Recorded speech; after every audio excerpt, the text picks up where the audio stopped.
अस्सलाम वालेकुम students, welcome to my YouTube channel easy solutions of mathematics. आज की वीडियो में आप लोगों को करवाऊंगी दो थ्योरम्स जो कि एक तरह से फार्मूलाज हैं, उनकी डेरिवेशंस है और जो फार्मूलाज आगे यूज़ भी होने हैं। अच्छा जी, सबसे पहले उसके अंदर थ्योरम क्या है? If f of t is a piecewise continuous on zero से infinity and of exponential order and if Laplace of f of T is equal to f of s. एक पीस वाइज फंक्शन है और उसकी limit बहुत zero से infinity है, तो Laplace का जो फार्मूला है उसके अंदर ही लिमिट जीरो से इन्फिनिटी होती है। एंड ऑफ एक्सपोनेंशियल ऑर्डर, वो एक्सपोनेंशियल ऑर्डर का होता है और इसके अंदर Laplace f of T is equal to f of S. ये सारी चीज़ें यानी कि जो हमें पता है ऑलरेडी वही बताई हुई है। Then Laplace of T F of T is equal to minus F dash of S. ये फार्मूला भी आगे बहुत ज़्यादा यूज़ होने वाला है और इम्पॉर्टेंट है, यानी इस लिहाज से ये पास्ट पेपर्स में भी आया हुआ है, पी भी लिखा हुआ है, पास्ट पेपर्स में भी इम्पॉर्टेंट भी है। एफ डैश ऑफ एस यानी एफ डेरिवेटिव ऑफ एस।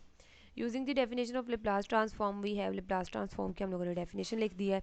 उसके बाद हम लोगों ने इसको डिफ्रेंशिएट करना है विद रिस्पेक्ट टू एस। ये आप लोगों ने ख्याल करना है, विद रिस्पेक्ट टू टी नहीं करना, with respect to s differentiate करना है। एंड वी हैव जीरो से infinity f of T is equal to, इसका जब हम लोगों ने जो है वो डेरिवेटिव लिया, इसको डिफ्रेंशिएट किया तो एक्सपोनेंशियल यानी इस पूरी वैल्यू वैसे की वैसे ही आ गई और जो पावर में था उसका डेरिवेटिव जो है वो माइनस एस टी था, तो माइनस टी आ गया यहाँ पे, माइनस टी एक्सपोनेंशियल के power minus s t d t is equal to f dash of s. Now, under our usual assumption that f of t is a piecewise continuous and of exponential order, and the product tf of t also satisfy these conditions. Therefore, the integral which results then f of s is differentiated partially with respect to s, namely. अच्छा जी, अब उन्होंने जो simply भी कहा है कि जो हमारी जो एफ ऑफ टी के लिए जो कंडीशन थी, यानी पीस वाइज था, एक्सपोनेंशियल ऑर्डर था, तो टी एफ ऑफ टी भी हमारा पीस वाइज और एक्सपोनेंशियल ऑर्डर है, यानी सारी वही कंडीशन जो वो भी सेटिस्फाई कर रहा है। तो हम लोगों ने जो है कह देना है कि ये जो है कन्वर्ज कर रहा है यूनिफॉर्मली। ये कंडीशंस हम लोगों ने मैथमेटिकल मेथड्स में चैप्टर 8 के अंदर भी इस तरह की चीज़ें पढ़ी हुई थी। अब जो एफ ऑफ टी कर रहा था वही टी एफ ऑफ टी कर रहा था, हमने कहा कन्वर्जेस यूनिफॉर्मली। तो इसको आप लोग चाहें तो बहुत शॉर्ट करके लिख दें या सिंपली लास्ट लाइन ही आप इसकी, बल्कि थोड़ा सा इसको अपने वर्ड्स में आप शॉर्ट करके भी लिख सकते हैं, लेकिन थोड़ा सा बदा लाजमी दे। Therefore the Laplace transform of T F of T exist, यानी कि टी एफ ऑफ टी का लेप्लास जो है वो एग्जिस्ट करता है। अब यहाँ पे देखें, अब इसको देखें, इसके अंदर यहाँ पे हमारे पास जो है इसको इसका यहाँ पे माइनस था, तो हमने सिर्फ यहाँ तक बता दिया। अब ये वाला जो माइनस है ये दूसरी तरफ चला जाएगा यहाँ पे इसके साथ, और इसके साथ से माइनस यहाँ पे चला गया तो यहाँ पे माइनस नहीं रहेगा, फिर जीरो से इन्फिनिटी, यानी हमारे पास plus of T F of t जो है वो क्या है? जाहिर है ना, ये यहाँ पे सिर्फ एफ ऑफ टी हो तो यहाँ पे भी एफ ऑफ टी होता है, यहाँ पे टी एफ ऑफ टी है, टी भी और एफ ऑफ टी भी है, तो यहाँ पे भी टी एफ ऑफ टी आएगा, तो ई की power minus s t d, ये पूरा इंटेग्रल इसके इक्वल होगा, is equal to minus F dash of s है, ये इसके इक्वल है, यानी एग्जिस्ट कर रहा है। और ये फार्मूला बहुत ज़्यादा, जहाँ पे भी आपका फंक्शन के साथ टी मल्टीप्लाई होगा वहाँ पे ये जो है वो लगेगा फार्मूला। अच्छा जी, अब ये थ्योरम था फॉर वन, टी की पावर वन। अब टी की पावर एन के लिए क्या फार्मूला है? वो भी सेम तकरीबन यही चीज़ है, इंडक्शन के थ्रू उसकी भी उन्होंने कर दिया, जिस तरह मैंने आपको डेरिवेटिव वाली प्रॉपर्टी करवाई थी ना कि इंडक्शन के थ्रू वो उसको प्रूव कर देते हैं। इसी तरह इस थ्योरम में भी if f of t is a piecewise continuous on zero से infinity and of exponential order, statement बिल्कुल सेम है। And if f of T is equal to Laplace of f of T is equal to f of s, then Laplace t n f of T is equal to minus one की power n f n of s, n is equal to one two so on. We shall prove it by mathematical induction for n is equal to 1. Then Laplace of t and f of t is equal to minus 1 की power n f n of s. And यहाँ पे 1 2 so on है. We shall prove it by mathematical induction for n is equal to 1 Laplace of t f of t is equal to minus 1 की power 1 और f dash of s, which we have prove in the previous theorem. ये previous theorem में हम लोगों ने इस चीज़ को prove कर लिया कि अगर t की पावर 1 है तो यहाँ पे माइनस वन की पावर भी ऊपर, मतलब के साथ माइनस ये था, तो अब हम इस पूरी चीज़ को, यानी किसी भी वैल्यू के साथ माइनस हो तो हम लोग उसे माइनस वन तो लिख सकते हैं ना, किसी भी चीज़ के साथ कुछ मल्टीप्लाई ना हो रहा तो इसका मतलब है उसके साथ माइनस वन उसके साथ वन मल्टीप्लाई हो रहा है, तो अगर माइनस हो तो मीन्स के माइनस वन मल्टीप्लाई हो रहा है, which we have prove in the previous theorem, जो हमने पिछले थ्योरम में ना प्रूव कर लिया। Let it be true for n is equal to k belongs to n। तो अब हम लोगों ने इसे इंडक्शन से करना है, इंडक्शन के थ्रू, यानी हमने n को k ले लिया है जो कि n से बिलोंग कर रहा है, और जहाँ जहाँ पे n है उसकी जगह पे हम लोगों ने k कर देना है। तो जाहिर है वो k पुट करने से बिल्कुल कोई चेंज नहीं आएगा, उसने वही रहना है जो वो पहले n की वजह से था। तो differentiating with respect to s, अब हमने इसको डिफ्रेंशिएट करना है विद रिस्पेक्ट टू s ही करना है, जैसे हम लोगों ने पिछले को किया था। तो अब हमने यहाँ पे इसको डिफ्रेंशिएट करेंगे जब, तो विद रिस्पेक्ट टू s कर रहे हैं क्योंकि, तो t जो है वो तो एज अ कांस्टेंट ट्रीट होगा इसका। जब हम लोगों ने डेरिवेटिव लिया तो ये वैसे का वैसे ही, और जब इसकी पावर का डेरिवेटिव लिया विद रिस्पेक्ट टू s तो माइनस टी आ जाएगा। तो ये यहाँ पे माइनस टी जो है,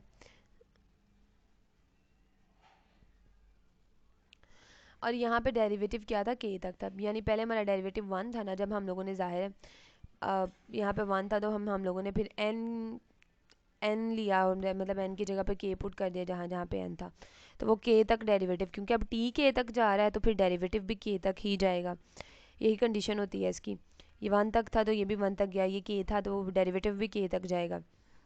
अब अगेन जब with respect to s derivative लिया ना, तो इस साइड पे तो हम लोगों ने डेरिवेटिव ले लिया एक्सपोनेंट का, दूसरी तरफ देखें f भी तो s का ही फंक्शन है ना, तो जब f जो है वो ग्रेटर f s का ही फंक्शन है, तो जब इसके ऊपर भी दोबारा डिफरेंशियल का डेरिवेटिव लिया जाएगा तो एक k में एक डेरिवेटिव और प्लस होगा, तो वो +1 s हो जाएगा, यानी f of k plus 1 of s। तो यहाँ इस तरह से ये बन जाएगा 0 से इन्फिनिटी की power minus s t t की power k plus 1 f of t d t. अच्छा जी, -1 की पावर जो है वो k प्लस 1 और f की पावर है वो अब ये k, इसका +1 कहाँ से आया, यहाँ पे भी तो माइनस था, अब ये वाला माइनस जो है इसको भी हमने -1 कह के इसको भी हम दूसरी तरफ ले गए, तो वो -1 की पावर k थी उसमें एक और -1 ऐड हो गया, वो +1 हो गया, यहाँ पे ये बन गया। दूसरी तरफ हमारे पास यहाँ पे t k था और एक t 1 था, तो इन दोनों की भी बेस सेम थी, पावर्स को ऐड कर दिया, ये चीज़ बन गई हमारे पास। इस पूरे को हम लोग यहाँ पे हमारे पास लाप्लास में फंक्शन की जगह t k plus 1 f of T है, उसको लाप्लास के अंदर लिखा और ये फार्मूला हमारे इसके बराबर आ गया, और इस k को हम लोग अभी ये k प्लस 1 था। इंडक्शन में यही होता है कि n इज इक्वल टू हम लोग k पुट करते हैं और उसका आंसर जो है वो k प्लस 1 मिलाते हैं, मतलब जिस तरह से इंडक्शन करते हैं वही तरीकाकार है। एंड पे आके हम लोगों ने का जो जनरल फार्मूला था, मींस के इसने सेटिस्फाई करवा दिया है, k प्लस 1 हमारा k प्लस 1 आ गया है।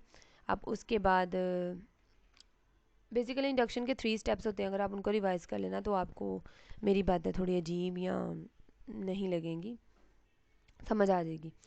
तो जब हमारा यहाँ तक सेटिस्फाई तीनों स्टेप्स हो जाते हैं तो इसका मतलब है जो हमारा गिवन होता है सोल्यूशन, आपको पता है वही हमारा जो है डेफिनेट सोल्यूशन होता है।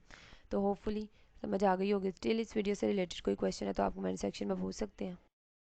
साथ ही साथ आपको नीचे एक एग्जाम्पल नज़र आ रही होगी, तो हम इसकी एप्लीकेशन भी साथ छोटी सी देख लेते हैं कि किस तरह से इसको सॉल्व किया जाता है।